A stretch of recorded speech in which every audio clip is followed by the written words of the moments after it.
Fala galera que se liga no canal Boleiros Conectados, está começando mais um programa Resenha de Boteco aqui direto do Bola 7 Snooker Bar.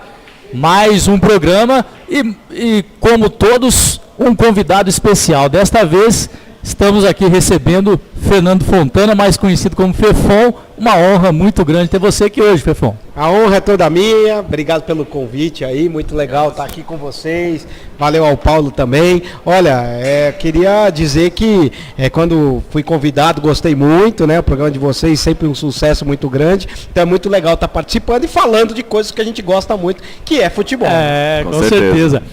Eu quero agradecer a Rede TV, né? E o superintendente de jornalismo e esporte, o Franz Vasek, aí pela liberação do nosso querido Fefon aqui hoje no nosso programa. Também agora apresentando como comentarista oficial do programa Resenha de Boteco, o Ronaldo Souza. É isso aí, Domingos. Mais uma vez agradecer aí o convite agora, como integrante também da equipe aqui do Boleiros Conectados, né? E hoje mais uma oportunidade, né, de um cara que com certeza não só para mim quanto para você é uma referência, né? Que é o Fefon, que eu particularmente que estou iniciando agora. Eu tenho certeza que você também tem ele como uma referência, seja de rádio ou de televisão, né? Com certeza. Então, olha, hoje o programa vai estar muito bacana. E você que já está nos assistindo aí, deixe seu like no nosso vídeo, compartilhe para seus amigos, familiares. Se você não é inscrito ainda, inscreva-se no nosso canal aí, Boleiros Conectados.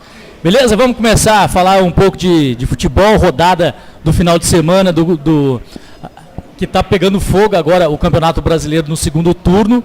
Os jogos começam a melhorar, os times lá de baixo começam a dar um pouco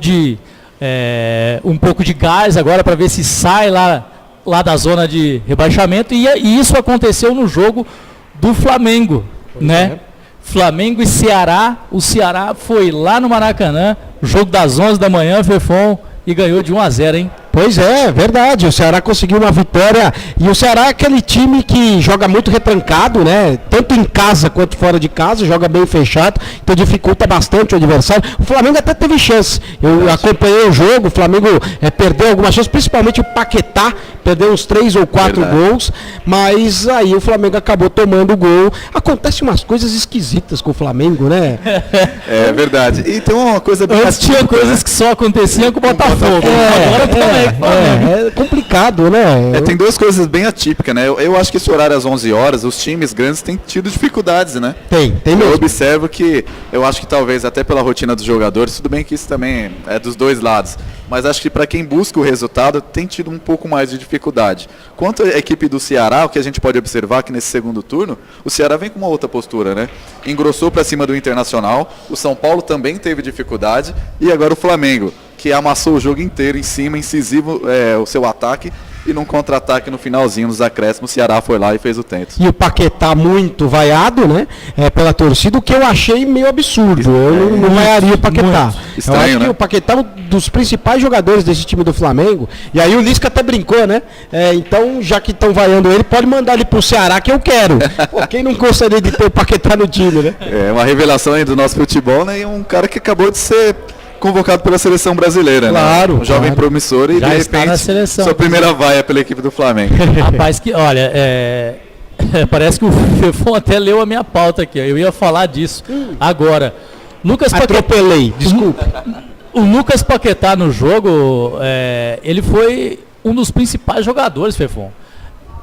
A torcida do Flamengo acho que pegou no pé dele e uma falta que teve pertinho ali da meia-lua da grande área, que ele chutou para fora. Aí, mas ele assumiu alguns jogadores ali, o Everton Ribeiro e tal, saiu de lado, o Diego também. Ele foi lá, bateu a falta, mas durante o jogo, ele deu pelo menos ali 3, 4 finalizações ali, que por pouco ele não fez o gol do Flamengo e acabou sendo vaiado quando pegava na bola. Você acha que foi muito injusto isso mesmo, né? Eu acho que foi mesmo. E inclusive, errar falta, todo mundo erra. Difícil, hoje a gente não tem mais um Neto da vida batendo, hoje a gente não tem mais um Zico que bate falta pra caramba, hoje a gente não tem mais um Marcelinho Carioca. Então, quer dizer, estão todos mais ou menos no mesmo nível. Tanto que quem bate falta na seleção brasileira é o Neymar. Então você tem que ter paciência, você não pode pegar no pé de um jogador que acaba de perdeu uma cobrança de falta porque chutou para fora, pelo amor de Deus. E revelação, né? Revelação do Flamengo. Muito bem. Nos jogos aqui de São Paulo, dos clubes paulistas, o São Paulo também teve dificuldades de jogar em casa ontem, e o Diego Souza, por sua vez, acho que estava demorando, né? No jogo da Sul-Americana, ele deu um pontapé lá no meio do jogo, não foi expulso. E agora ontem não teve jeito, né? Ontem ele foi expulso e acabou prejudicou o São Paulo. De uma certa forma prejudicou, né? Que o São Paulo jogou bem, inclusive. Sim, mas eu acho que foi um pouco exagerada a expulsão. Eu achei que o juiz exagerou um pouco. Eu acho que a agressão não chegou a ser a ponto de... Eu acho que foi falta, acho que deveria ser advertido, mas acho que caberia um cartão amarelo. E a intenção? Então, eu não vi essa agressividade toda. Sei lá, é opinião minha. Assim, eu acho que ele deu meio que um esbarrão no jogador do Fluminense, mas eu não vi essa intenção de dar uma cotovelada, não. Não sei se é a mesma opinião do Fefão. Eu acho que ele teve uma certa intenção, porque ele virou a mão assim, mas foi bem fraquinho, é verdade. Mas aquele negócio, sai daqui. Pode ser. O cara fez um teatro. Ele fez o movimento do cotovelo, né? E pro azar dele, ele estava de frente pro quarto árbitro e o árbitro estava em cima da jogada, né? Então, tipo assim, por falta de um, tinha dois, né? Foi inocente demais, na verdade. Foi inocente. Né? Eu achei que ele foi meio inocente por ter colocado o braço para trás, né? Porque hoje em dia, você tem câmera que pega, você tem o árbitro que fica ali do teu lado, você tem o auxiliar que fica ali do lado também, que pode ver alguma coisa. É complicado, você tem que tomar cuidado. E parece que às vezes os caras não se tocam nisso, né? Realmente. Mas eu acho que ontem, eu acho que no jogo de ontem, o São Paulo, mesmo com o Diego Souza sendo expulso, eu acho que o São Paulo poderia ter vencido o jogo, né? Principalmente no segundo tempo. Você acha que o Fluminense poderia ter arriscado um pouco mais com esse jogador a mais um tempo inteiro? Eu acho, o Fluminense poderia ter sido mais agressivo, mas o Fluminense atacou, colocou uma bola na trave, quase fez o gol, quer dizer, criou algumas chances, né? Eu acho que ele jogou melhor que o São Paulo e não poderia ser diferente, porque apesar de estar fora de casa, ele tinha um cara a mais. Só que eu acho que o Fluminense mais perdeu 2 pontos do que o São Paulo teria perdido 2 pontos. Eu acho que pro São Paulo... Dentro da circunstância do jogo, né, o São Paulo conquistou 1 ponto. Isso, né, eu acredito nisso. Eu acho tem algumas coisas de técnicos também, né? Ele tirou o Sornosa, que era aquele cara que organiza todas as jogadas do meio campo do Fluminense. Só porque ele tinha um cartão amarelo, porque jogando mal ele não estava, pelo contrário, ele estava jogando muito bem. Sim. Né? Então acabou com esse meio de criação ali do Fluminense. E o São Paulo veio para cima. Eu acho que o Fluminense respeitou demais a fase do São Paulo. Ficou com medo de se expor e de repente tomar um revés aí com um jogador a mais mesmo assim. Tanto que quando tinha vantagem, quis administrar e por uma bobagem do zagueiro lá que quis cavar a falta, acabou tomando um gol lá. E diga-se de passagem também a boa fase do Diego Aguirre, né? Que quem ele coloca no jogo vai lá e marca, né? É verdade, o Trellis entrou para marcar e não é a primeira vez, né, que isso acontece, o Trellis já fez contra o Vasco. Isso, mesma exatamente. Coisa. E o Anderson Martins, ele é bom zagueiro, eu gosto desse zagueiro. Teve uma infelicidade. Você acha que a falha, isso foi muito discutido hoje, você acha que a falha foi do Anderson ou foi do Sidão? Eu acho que a falha foi de conversar.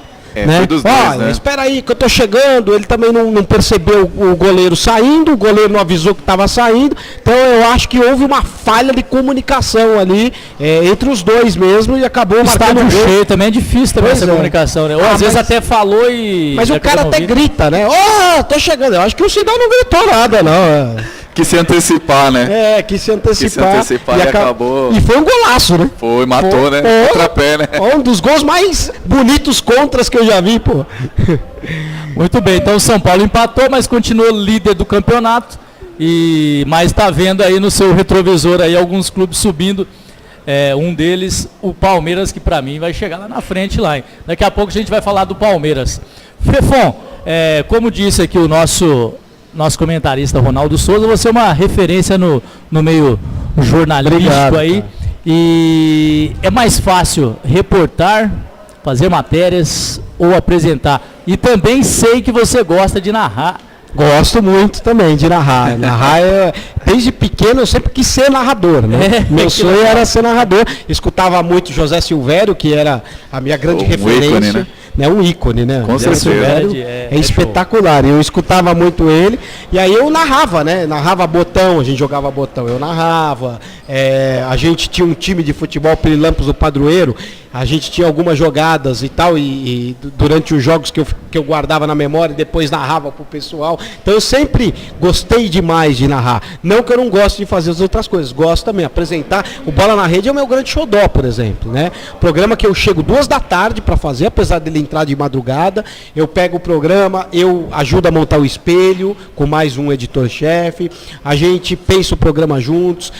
Escrevemos as matérias juntos, né? Eu edito as matérias que vão para o ar, tanto que eu faço o programa sem TP nenhum, né?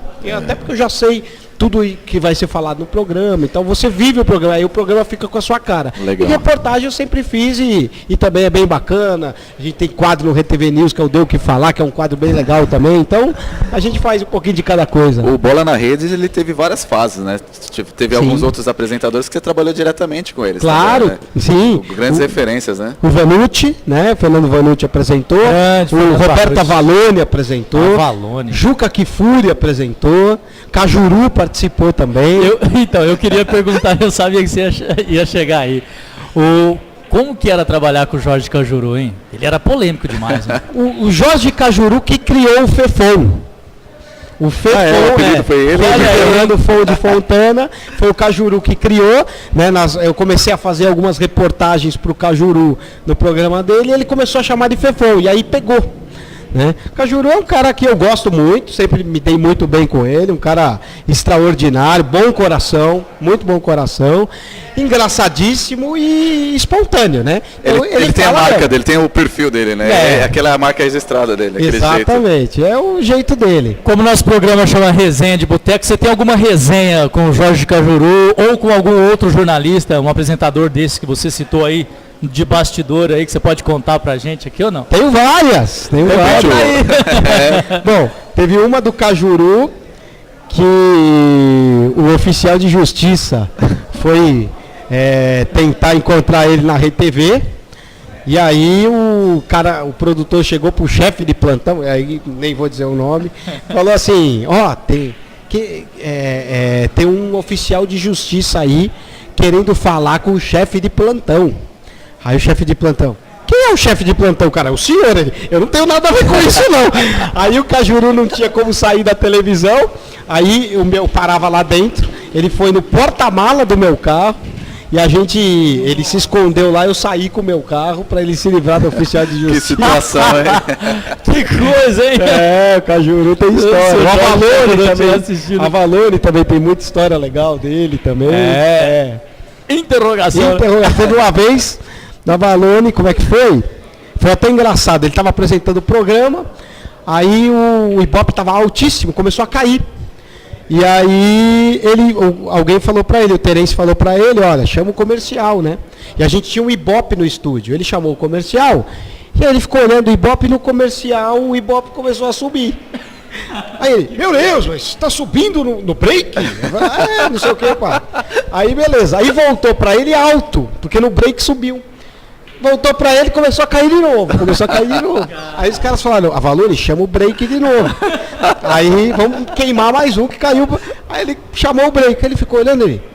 Tu em sacanagem comigo? De novo tá subindo no break? Começou a subir. Aí o Porpetone, que é o grande imitador, fazia a mesa com a gente, falou assim, então faz o seguinte, Avalone, quando voltar pra você reprisa o break. Muito boa essa. Essa é boa do Roberto Avalone. Bem peculiar, né? Bem diferente essa daí. Diferente. Se ligou, né, Paulão? Nessas resenhas aí do Fefon. Demais, hein, Fefon? Eu posso fazer uma pergunta pro... Eu posso fazer uma pergunta pro Fefon? Manda, Ronaldo, manda aí. Ô Fefon, você começou na rádio, né? Isso. Em 92, foi isso? Eu comecei na Rádio Jovem Pan.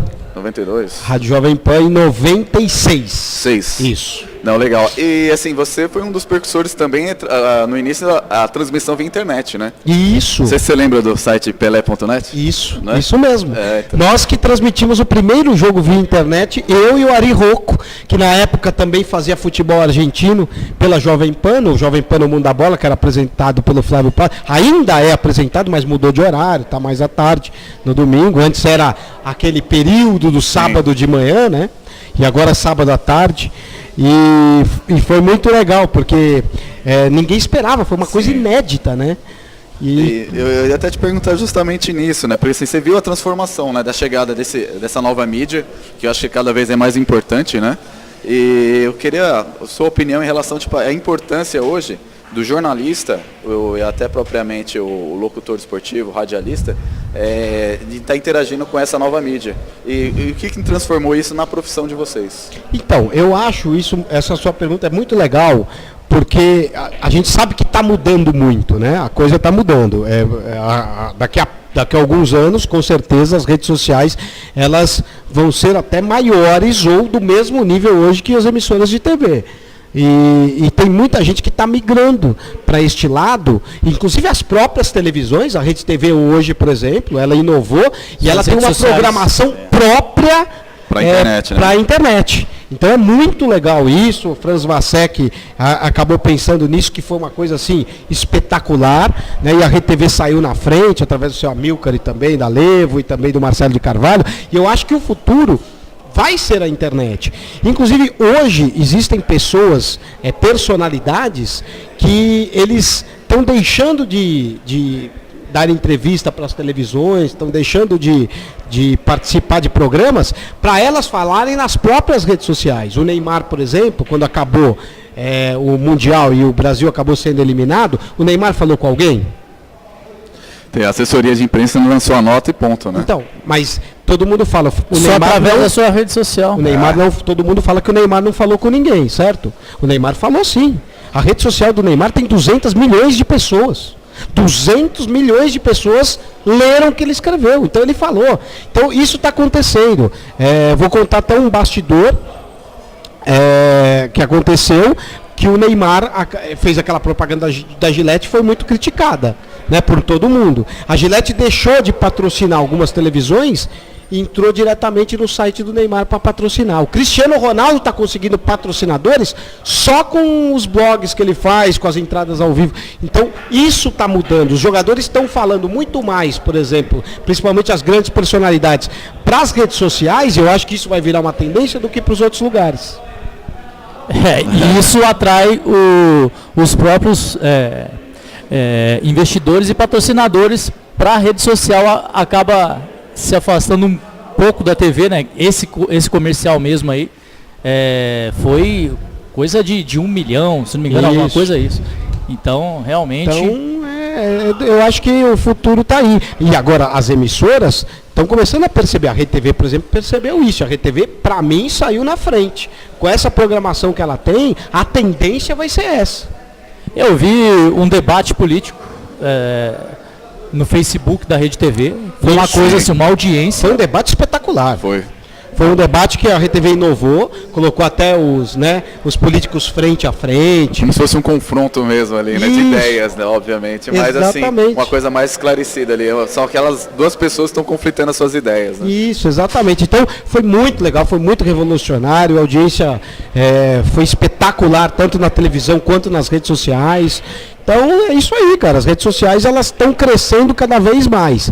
E as TVs estão começando a observar isso e estão começando a fazer coisas em cima delas, que é importante também. Muito bem.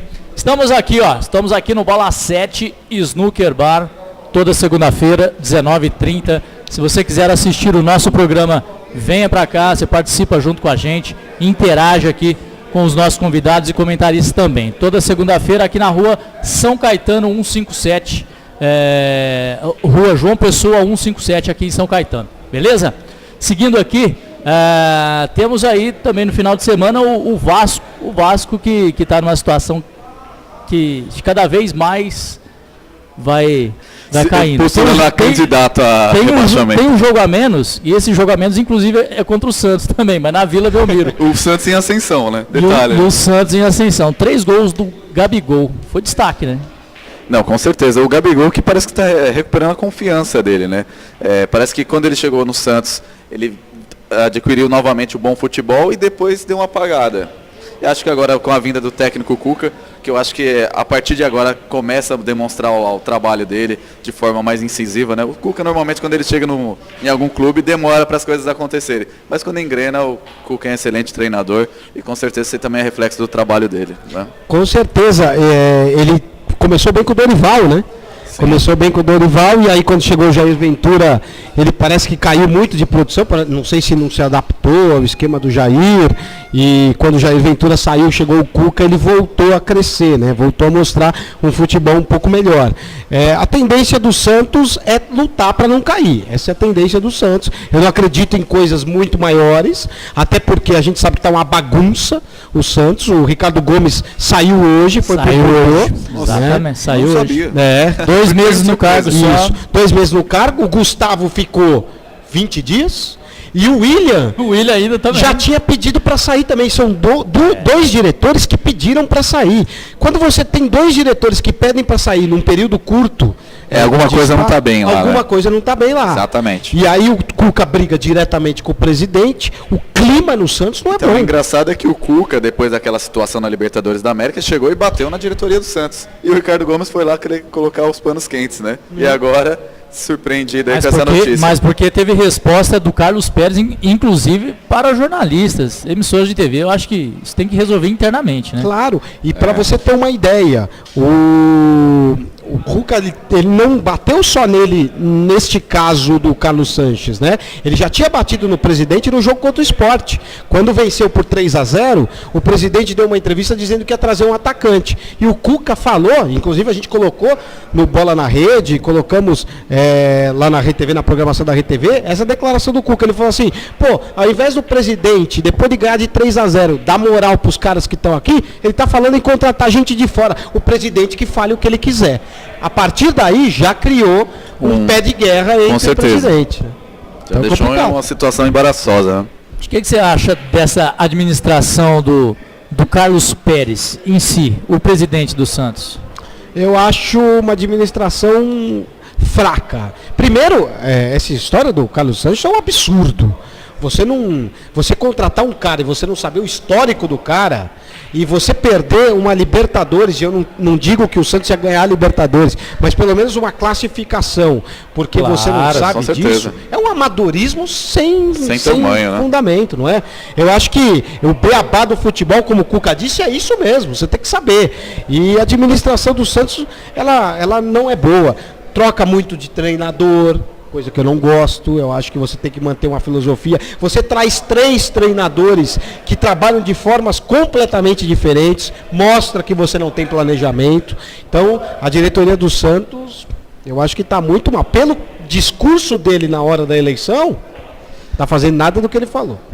É verdade, né? O discurso antes é uma coisa, né? Depois, a torcida do Santos tá a pé da vida aí com presidente, diretoria e tudo mais. Então, mas tem o Cuca agora que tá dando jeito no time, né? Com certeza. O Cuca... Eu vou até discordar do Fefon, que eu acho que o Santos ainda vai brigar por Libertadores. Você acha? Eu acho, sabe por quê, Fefon? Porque eu acho que vai abrir vagas com essa questão de Copa do Brasil e Libertadores da América. Você vê que o campeonato tá bem espaçado. Eu não sei qual que é a diferença de pontos do Santos para um 7º ou 8º Eu vou pegar aqui a posição do Santos. Se de repente um brasileiro vencer a Libertadores e sucessivamente uma dessas equipes que estão brigando na ponta vencer a Copa do Brasil, que por exemplo é o caso do Flamengo, o próprio Corinthians... Na Sul-Americana já não tem mais brasileiro, né? Tem a equipe do Bahia, tem o Atlético Paranaense, não pode abrir mais uma também, né? Tem boas equipes aí também que podem estar... Como no ano passado. Virar G9. Então numa dessas o Santos acho que pode até... se classificar, vamos ver, né? Não por méritos de uma diretoria, mas muito pelo trabalho do Cuca, que eu acredito. E o Santos tem bons valores, jogadores, né? Tem bons valores. O Santos não tem um elenco, né? O Santos tem um time. Tem um bom time. Exatamente. Time, mas não tem um elenco. Mas eu acho que a gente vai ver isso agora, para que o Santos vai brigar no jogo de quinta-feira, né, Vevon? Santos e Grêmio, um jogo grande aqui no Pacaembu. E aí a gente vai ver se o Santos tem garrafa para vender nesse campeonato ainda, né? O Grêmio, abri aqui a tabela, o Grêmio é o quarto colocado na tabela com 40 pontos. Isso. E o Santos com 27, ou seja, são 13 pontos atrás. Tá um pouco longe, né? O Grêmio é o quinto, né? O Palmeiras é o sexto com a mesma pontuação, é isso? O Palmeiras é o quinto com a mesma pontuação. Sim. Entendeu? Então, assim, até o sexto, que é o Atlético Mineiro, são 8 pontos. Não é nada impossível, né? Por exemplo, essa vaga da Copa do Brasil é certeza que vai virar um G7. Pelas equipes que estão brigando, Cruzeiro, Palmeiras, Flamengo e Corinthians. Sim. Então aí já é uma oportunidade maior para o Santos. Aí se algum brasileiro beliscar aí a Libertadores da América e de repente uma Sul-Americana... Tá próximo do G7 mesmo, hein? Realmente. Agora, você vê que coisa curiosa, né? O Santos pode pegar até uma Copa Sul-Americana, né? Como você mesmo disse. Aí quando vai jogar a Copa Sul-Americana na próxima temporada, mas a Copa Sul-Americana, não, eu vou priorizar o brasileiro, vou meter time reserva. Então não adianta nada, pô. Ou você pega a Libertadores e também tenta a Copa do Brasil, porque Copa Sul-Americana os caras também não estão nem aí, né? Vou até aproveitar seu gancho e fazer um comentário que o André Santos fez semana passada, isso né? Aí, ele fez a mesma coisa. Ele falou justamente que a prioridade do Corinthians é a Copa do Brasil.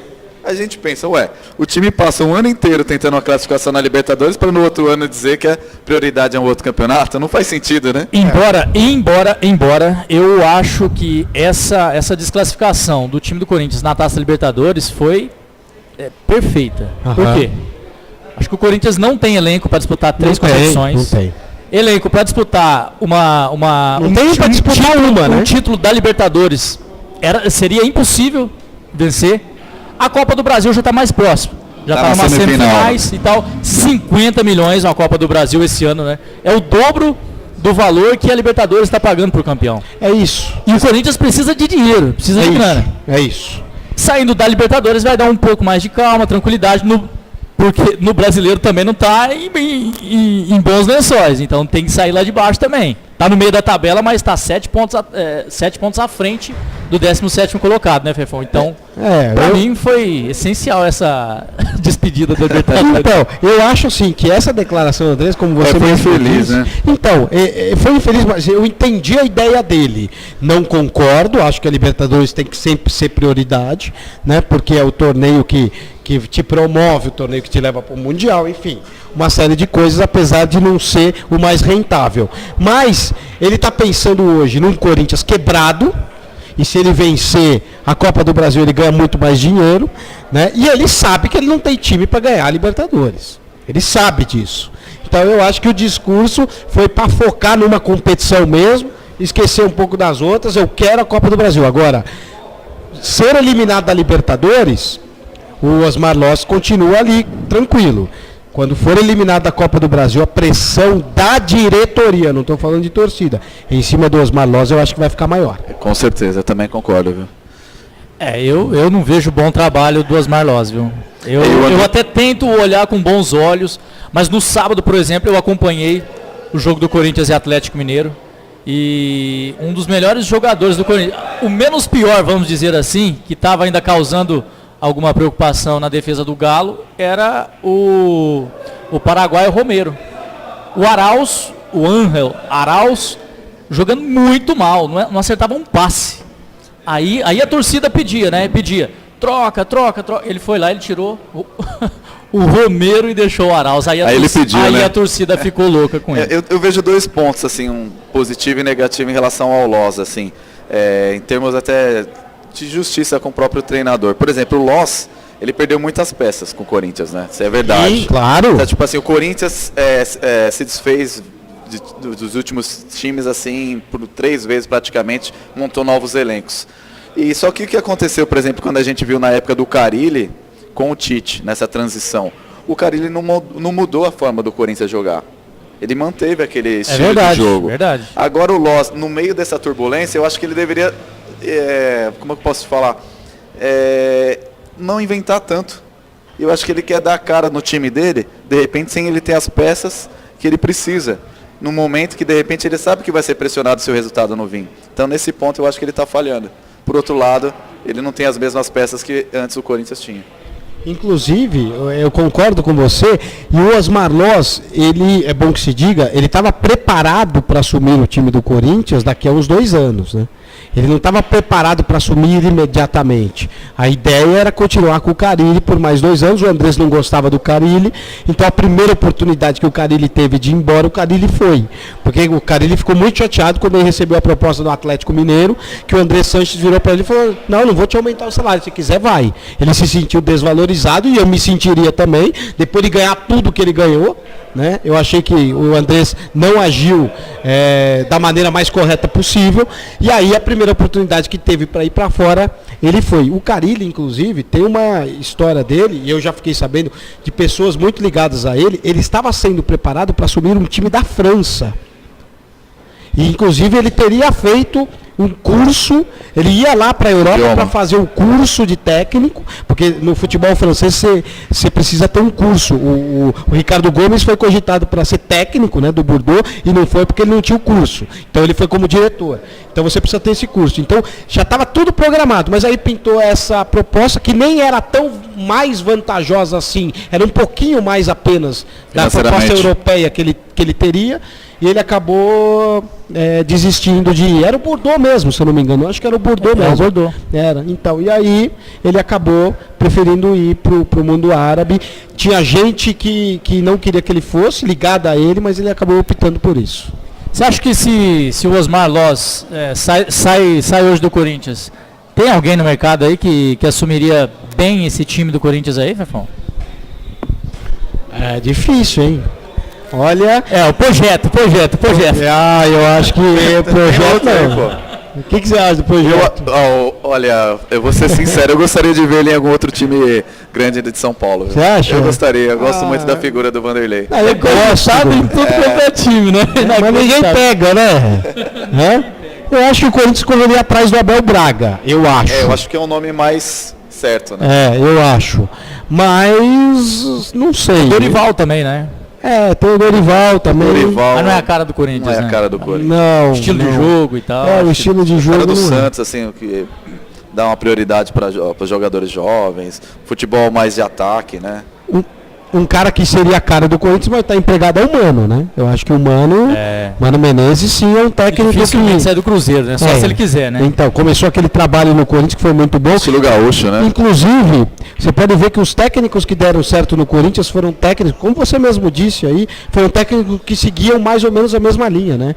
O Mano, aí o Tite, e o Carille. É uma forma de jogar que o Corinthians desenvolveu. Até na base eles estavam fazendo dessa forma. Isso. E agora o Loz, de repente, está querendo impor um estilo de jogo um pouquinho diferente. Que não vê. Mas justiça seja feita, desculpa te cortar aí, Ronaldo.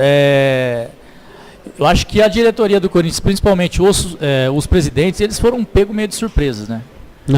O Tite, ele foi para a seleção brasileira e levou praticamente todo mundo. A comissão técnica. Isso. Levou todo o planejamento que antes do Carille ainda estava sendo preparado o próprio Silvinho. Verdade.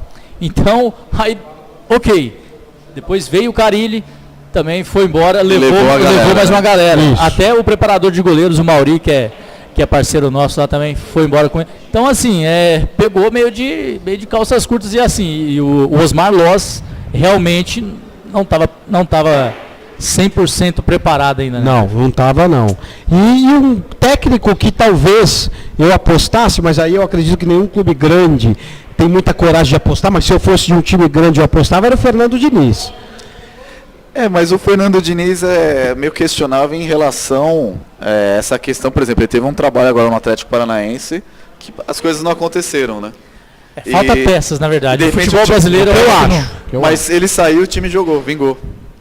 O Atlético Paranaense está em ascensão também no campeonato. E olha, tem um jogo na quarta-feira, o Palmeiras que abre o olho também. Então, jogo duro, jogo difícil. Mas ele eliminou o São Paulo da Copa do Brasil, né? É verdade. O Atlético começou a jogar bem. Mas assim, o Fernando Diniz, eu acho que combinaria mais com o Santos. Também. Podia ser. Que é um estilo mais de toque de bola, mais de criatividade. Mas com aquele estilo de saída de bola ali, Ele ia ter que trocar de goleiro. Né? Ele ia ter que trocar de goleiro, porque o Vanderlei não sabe sair jogando. E aí a torcida do Santos, pô, você vai tirar o Vanderlei para o São Paulo tem o Sidão. O Sidão jogou com ele, né? Sidão jogou com ele. Mas eu acho o Fernando Diniz muito bom treinador. Eu gosto do estilo dele. Eu acho que o futebol brasileiro precisa de coisas novas. E eu acho que ele tem uma mentalidade nova. E eu acho que a gente precisa começar a jogar de uma outra forma. A gente está muito atrasado em relação. Tá todo mundo jogando parecido, né? Tudo igual, né? E você vê o time do Guardiola. Negócio espetacular, né, cara? Não estou falando que o Fernando Diniz é um Guardiola, longe disso. Mas é uma coisa diferente. Ele né? tenta trazer, pelo menos. Isso, ele tenta trazer algumas coisas, mas é uma coisa diferente. O Guardiola hoje, ele é um cara que você não contrata um técnico, você contrata uma filosofia. Sim.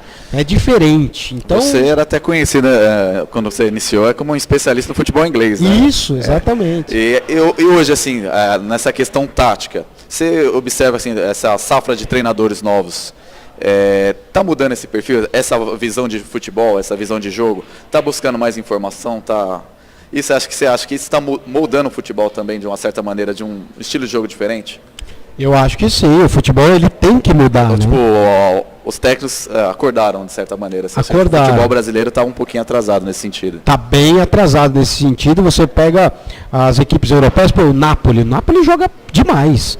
O Napoli tem um esquema de jogo espetacular. O próprio Chelsea agora, né, com o Maurício Sarri, que chegou agora também, tá jogando muito legal. É muito legal você ver o Chelsea jogar. Então, eles estão mudando. O futebol mundial está com uma filosofia bem diferente. E precisa ser. Você precisa se adaptar àquilo que é bom. E você vê uma coisa, a gente fala de filosofia, desculpa, eu estou até me estendendo. Você fala de filosofia do Guardiola. O Guardiola, ele estava na Alemanha com o Bayern de Munique, ele estava na Espanha com o Barcelona, e todos os clubes tentaram jogar mais ou menos próximos ao Barcelona para tentar ganhar do Barcelona.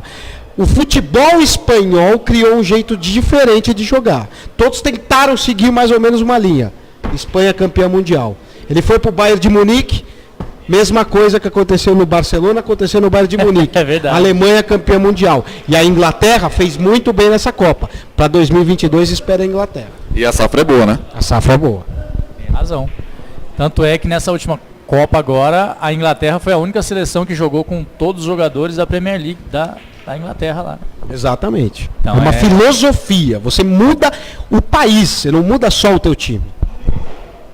É verdade. Então, na verdade, nosso país, a nossa maior referência no estilo de jogo, de maneira de jogar, é a Copa do Mundo. É o que nós vimos aí. Exatamente. O Tite, para todos, era um cara super estudado, super autodidata naquilo que ele faz, gestor de pessoas, que ele faz muito bem. Mas dentro de campo a gente viu uma seleção brasileira que teve muita dificuldade até contra equipes de baixa expressão. Mas com consciência técnica, né? Sim. Seleções com consciência técnica que mesmo quando faltava habilidade, tinha aquela obediência tática.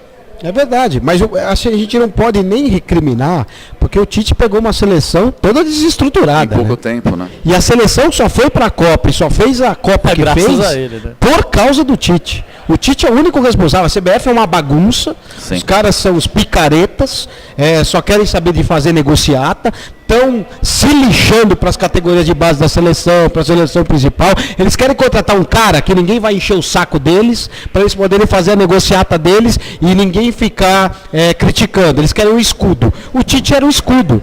E o Tite acabou levando a seleção nas costas, sozinho. E por que você acha que... Porque o Tite ele pregava totalmente ao contrário disso. Por que você acha que ele aceitou essa proposta da CBF? Eu acho que ele sabe que ele tinha condições de fazer um trabalho espetacular. O trabalho dele é muito bom. E até a seleção brasileira tem um peso diferente. É o sonho de qualquer treinador, de qualquer profissional, né? Eu Acho que foi mais por um sonho, então. Eu acredito que sim. E assim, tanto que eu acho que a continuidade desse projeto que ele tem foi aceitar a renovação de contrato. Porque agora ele sabe que ele vai ter esse tempo para trabalhar. E ele viu, e ele demonstrou isso através dessa Copa do Mundo, que eu acho que talvez foi a Copa do Mundo onde que as pessoas menos tinham identificação com a seleção. Você não via as pessoas levadas pela essa Copa do Mundo, você não via as ruas pintadas, você não via as pessoas empolgadas. No decorrer da Copa do Mundo a gente foi criando aquela esperança. Infelizmente não deu certo, poderia ter dado, porque o jogo foi de igual para igual com a Bélgica. Mas assim, de repente, no futuro aí de 4 anos, a gente pode ser campeão do mundo novamente, que já está na hora, né? E uma coisa que o próprio Guardiola falou, que ele queria 10 Fernandinhos correndo lá no time dele, né? Você viu? Seleção brasileira, acho que não quer muito 10, nenhum Fernandinho jogando lá, velho. Depois dessas 2 Copas, não, né? O Brasil vai mudar muito, né? O Brasil vai... Tem muito jogador com muita idade que não tem mais idade de Copa, né? Tanto que você vê essa escalação agora, o Hugo, ele já está pensando na Olímpica, Verdade. né? Ele já está levando alguns caras pensando nas Olimpíadas, pensando em vários outros setores. Então, já pegando esse gancho Copa América. de seleção brasileira, já estão lá, já no período de testes, né? De treinos, na verdade, lá em Nova Jersey, né? Isso. E o Fagner foi cortado, né? Foi. Por uma lesão. E agora entrou o Éder Militão. Éder Militão, pra mim, um ótimo lateral. Tem um futuro muito grande. O que você acha dele? E também Ronaldo, é um jovem jogador, que nem ele falou. Ele já está pensando nessa safra nova e está testando lá os jogadores que, de repente, o Éder Militão tem idade para a seleção olímpica. Isso. Então, eu acho é uma também. das opções. O Fagner, eu fiquei curioso agora, a gravidade da lesão dele. Porque teve essa questão aí da Copa do Brasil, que gerou uma séria discussão aí. Isso é papo de torcedor, né? Que o Flamengo quis até o adiantamento do jogo. Aliás, prorrogar a data dos jogos, porque justamente tinha 2 atletas convocados. Você acha isso mesmo, cara? Estranho isso aí, né? Mas tudo bem, né? Eu tô com você, acho que não, Ronaldo. Estranho, né? Torcedor, hein, velho? Que coisa. Estranho, o cara não vai poder ir. Aí vai jogar contra o Flamengo. Agora, Será? não sei, acho que seria muita várzea se isso acontecesse aí. Anota o que eu tô falando, hein? Agora o Militão eu gostei, cara. Achei que pra seleção olímpica ele tá pensando, então é muito legal. Ele levou alguns veteranos pensando na Copa América do ano que vem, que vai ser aqui, né? Fazer alguma coisa legal. Levou uns caras já pro futuro, pensando no futuro da seleção também, né? Os caras mais novos que vão ter idade de Copa do Mundo, e levou o Hugo e agora o Militão, que tem idade olímpica, o Paquetá. O vaiado Paquetá. O vaiado Paquetá. E aquele garoto do Grêmio, pra mim, ele estoura na seleção. Não, o Michel, o volante. Pra mim ele estoura. Aquele moleque joga demais. E já chegou lá no Barcelona, lá já... Não, o Arthur. Desculpa, Arthur. O Michel era do São Paulo. O Arthur. Ele vai estourar, com certeza. É o futuro volante da seleção brasileira aí, fácil. Eu acho que ele chega no Barcelona pra ser titular em pouquíssimo tempo. Acredito que ele vai ser o titular. Ele tem muita característica do Barcelona. Eu acho que ele vai se dar muito bem. Com certeza. Eu acho que fez falta até na seleção, na Copa do Mundo, viu? Fez. Caberia, viu? Aquele negócio, né? Copa do Mundo gera muitas dúvidas ali, porque está jogando lá no Campeonato Brasileiro, não tem tanta representatividade que nem tem os outros campeonatos lá fora.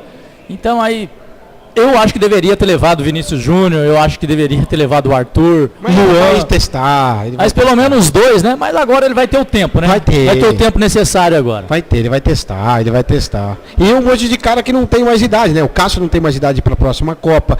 O Miranda não tem, o Thiago Silva Paulinho, não tem, o Paulinho. Renato Augusto. Até tem, mas eu acho que não vai. O Renato Augusto não tem. O lateral esquerdo lá, o Marcelo, Felipe Luiz não tem. O Marcelo não tem. Então, ele vai ter que mudar mesmo. Muito bem. Falando disso também, de Barcelona, o Messi não está entre os 12, né? Não está entre os 12 maiores do mundo. Um pouco de surpresa, né? E aí? Pelo nome do Messi, né? Pelo peso que o nome dele tem, né? Olha, assim, pelos 3 nomes que estão lá, a gente avalia muito o ano, né? Eu falo o Salah, né? Que teve o destaque na Champions League. A gente vê o Modric, que foi ao final de Copa do Mundo com a seleção que não tinha nenhum tipo de perspectiva dentro da competição. E também foi campeão da Champions com o Real Madrid. E o Cristiano Ronaldo, que foi o principal maestro do Real Madrid para conquistar mais uma Champions League. Então eu acho que se enquadra. Não foi um ano tão espetacular do Messi, mas é o Messi, então a gente sempre vai esperar que ele esteja na lista dos 3 melhores. Então fica um pouco de surpresa pelo fato da ausência dele, mas eu vejo com justiça. Não sei a opinião do Fefon. Concordo com você. Eu acho que o Messi não tem que estar, não. Eu concordei com os 3.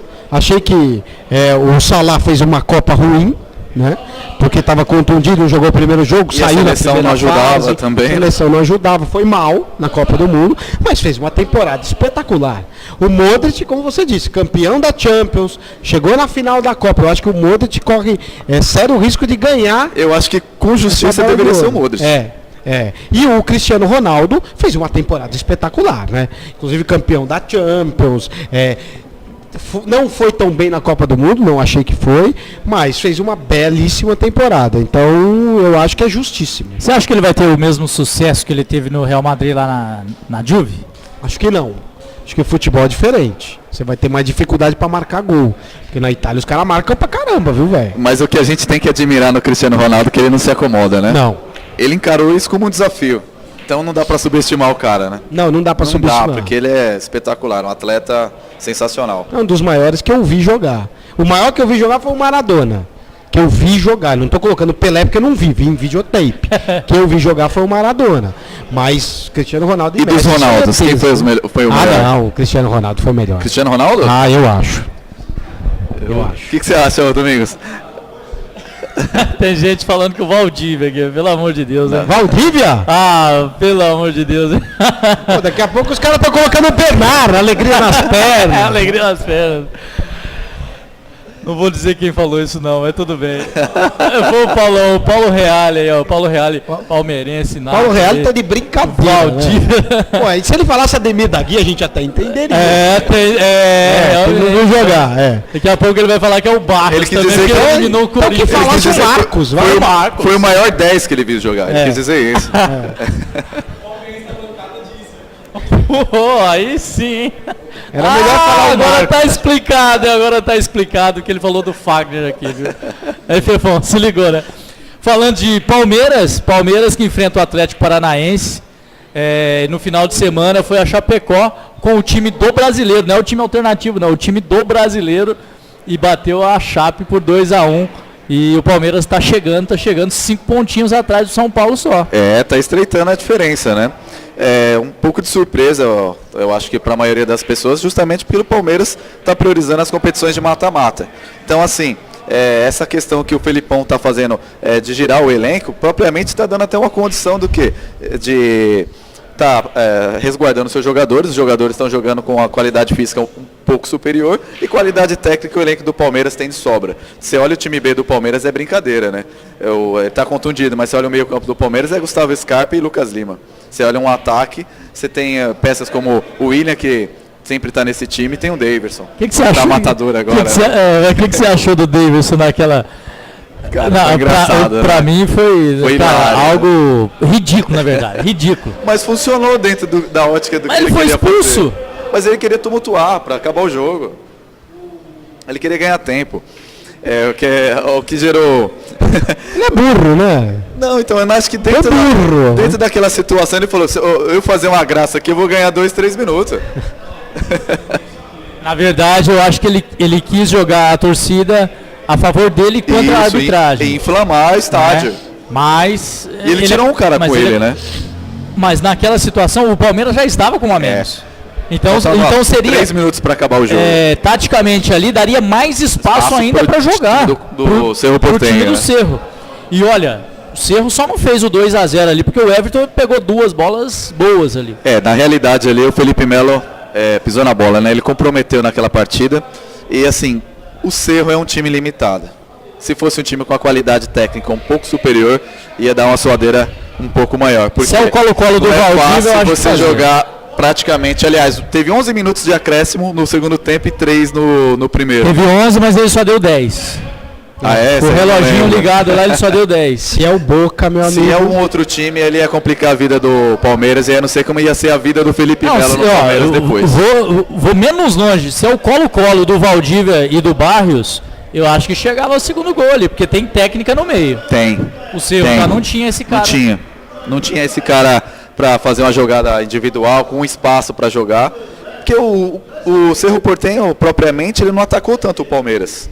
O Palmeiras praticamente dava a bola para o Cerro Porteño, mas não se revertia em chances de gol. Ficava aquele jogo para lá, para cá, mas de certa forma, sem grandes sustos. Teve 2 bolas que você falou que o Everton pegou, mas propriamente, assim, o jogo foi mais tenso pela situação do Palmeiras praticamente não ter a posse de bola do que propriamente pela pressão exercida pela equipe paraguaia. Isso é verdade. O Filipão, o Fefão, falou do Felipe Melo. Mas ele falou lá estilo família Filipão, né? Nós vamos conversar internamente. Ele joga bem, ele é um bom jogador, falhou e tal. Parece um Filipão bem zen, né? Com essa nova passagem dele agora no Palmeiras, né? Você viu de toda essa história toda, Libertadores, Felipe Melo, Filipão? Então, eu achei até que o Felipe Melo fosse até ser afastado, mas não, o Filipão ontem chamou ele, jogou ontem ainda. multou ele. Foi o melhor jogador em campo. E foi melhor, deu o cruzamento pro gol, né? Sim. Verdade. E o Felipe Melo, ele acabou fazendo uma besteira do tamanho de um bonde. Filipão, não é que passou a mão na cabeça, porque ele foi multado em 10% do salário, é bom que se diga. O Palmeiras muda muita coisa, 10% do salário do cara. Olha, mas jogador, quando mete aí a mão no bolso... Mas não poderia ser uns 30, 40%? Por quê? Se o Palmeiras é eliminado da Taça Libertadores de América, é todo um investimento que vai por água abaixo. Não, concordo. Mas é o que o Fefon, por exemplo, falou na situação do Santos. Em termos de comissão técnica no Palmeiras, a gente viu que tem um comando diferente. Porque blindou o atleta, não trouxe essa exposição para a imprensa e ali vai ser resolvido internamente. Eu acredito que teve uma dura do Felipão que não deve ter sido pequena. Tanto que a postura do Felipe Melo foi diferenciada no domingo. Então, assim, ele estava bem mais tranquilo. Mas você acha que, pelo que ele fez, você acha que precisava dele receber uma dura para ele mudar? Mas eu acho que é diferente, por exemplo, até questionando uma situação. Ele fazer isso com o técnico Roger Machado e com o técnico Felipão. Pois é. Eu acho que a primeira que ele tomou do Felipão agora ele não vai fazer de novo, porque se ele fizer ele sabe que ele vai sair da equipe titular. Se já não vai sair, porque o Thiago Santos está jogando muito bem. E por muitas pessoas está sendo questionada essa situação. O Felipe Melo é um jogador de qualidade técnica inquestionável, mas sempre está envolvido nesse tipo de situação. Então será que, fica na dúvida no técnico, será que eu vou ficar com essa bomba relógio aí, de repente me prejudicar numa fase final aí, como é que fica? Só que assim, com certeza com essa dura ele vai pensar 2 vezes antes de dar uma chegada num jogador que nem ele fez na quarta-feira. Ninguém falou abertamente, né? Mas eu que fui a algumas entrevistas do Palmeiras, eu cheguei a essa conclusão e meio que falaram nas entrelinhas que os caras estavam descontentes com o Roger. Jogadores falaram. Né, que com o Filipão ele testa todo mundo, dá oportunidade para todo mundo, faz um rodízio. Todo mundo joga. E com o Roger era aquele time fixo e ninguém tinha perspectiva de entrar em campo. E isso ficou claro em 2, 3 entrevistas que eu fui fazer lá no Palmeiras. Até tentei ser mais incisivo para que eles me respondessem. O Everton, até fiz uma pergunta mais direta para o Everton. Ele respondeu indiretamente, mas respondeu. Mas olha, tem trocas de técnicos que vêm para melhor mesmo, que foi o caso do Cuca e do Filipão. Notoriamente, os 2 times com as mesmas peças parece que mudaram da água para o vinho, né? Foi o Santos e o Palmeiras. E o Santos foi desclassificado, mas teve Comembol no meio. O time do Palmeiras passou por esse sufoco devido ao Felipe Melo, mas sistema ali de jogo e comando, para mim, os 2 técnicos arrumaram os 2 times, com certeza. O que contradiz o que propriamente boa parte da imprensa fala, né? Dessa renovação dos técnicos, dos treinadores, dessa filosofia de futebol. 2 treinadores do antiga... Da velha guarda. Da velha guarda, justamente. Exatamente. Muito bem, tá na hora da nossa rodada de palpites aqui do meio de semana. O Fefon hoje vai participar com a gente da rodada. Eu quero saber se o Fefon é bom de palpite. Quero só ver, hein, Fefon. Dos 4 times paulistas. Aliás, na verdade... O bolão da Copa foi mal, viu? Não ganhou nada na Copa? Não, Bélgica campeã. Foi mal. Chegou perto. Muito bem, então. Vamos começar a nossa rodada de palpites aqui com o jogo de quarta-feira, né? Palmeiras e Atlético Paranaense, já que é o assunto que está quente aqui na mesa aqui. Palmeiras e Atlético Paranaense, o que você acha que rola nesse jogo? Eu acho que o Palmeiras vence. Bem apertado, vai ser difícil, 1-0. 1-0. Eu vou antecipar, hein, ó. Vai ser 2-0 Palmeiras e a diferença vai cair para 4 pontos. Muito bem. O Atlético Paranaense está numa boa fase. O Atlético Paranaense é um time que se ajustou.